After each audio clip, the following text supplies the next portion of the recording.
Ah, les vacances, le soleil, les barbecues, les apéros entre amis, les photos de famille parfaites sur les réseaux sociaux. Enfin, ça, c'est ce qu'on voit, hein. Parce que pour beaucoup de personnes, les vacances, c'est pas ça. Et puis, surtout, elles n'ont rien de reposant. Déjà, certaines personnes vont passer plusieurs semaines enfermées avec leur conjoint violent, sans aucune échappatoire cette fois. Bah oui, parce qu'il n'y a plus de travail pour souffler quelques heures, il n'y a plus d'école pour les enfants, juste lui, elle et une proximité permanente qui ne laisse plus aucun répit. Le rythme normal disparaît. Et avec lui disparaissent aussi toutes les petites pauses invisibles qui font que le reste de l'année, ça permettait un petit peu de respirer entre deux tensions.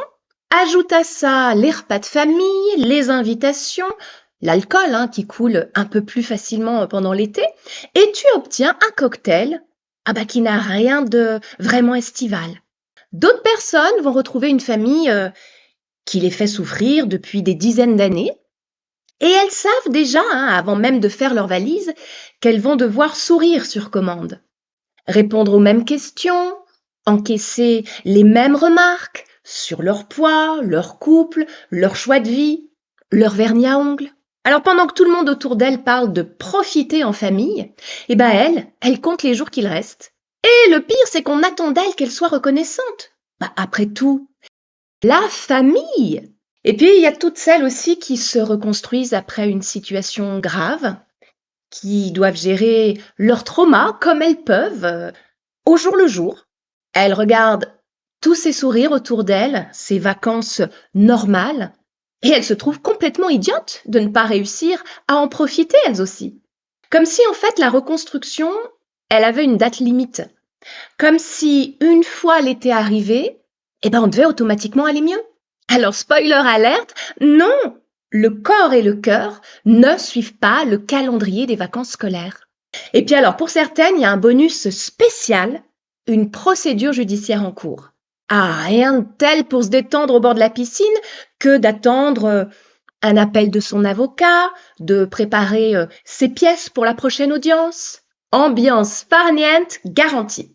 Et vous êtes des milliers dans ce cas, ou dans plusieurs de ces cas d'ailleurs, à la fois, et en silence. Alors ce silence aujourd'hui, j'ai envie de le briser un petit peu avec toi. Si tu te reconnais dans une ou plusieurs de ces situations, j'aimerais que tu entendes une chose. Tu n'es pas seul, même si tu en as profondément l'impression. Et tu n'as pas besoin de faire semblant d'aller bien pour avoir le droit d'être accueilli quelque part. C'est justement pour ça que j'ai créé, il y a quelques jours, une communauté WhatsApp réservée aux femmes.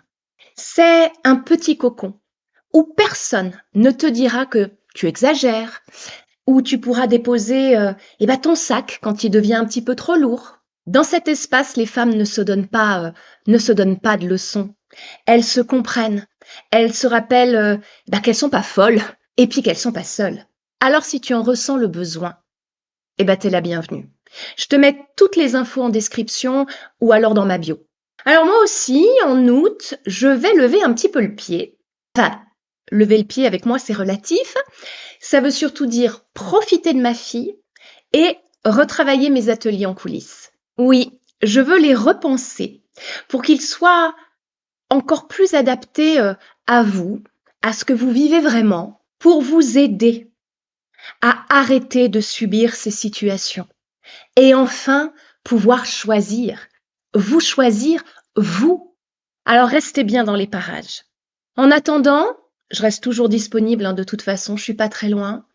Et je vous souhaite le plus bel été possible et surtout qu'il soit le plus doux possible.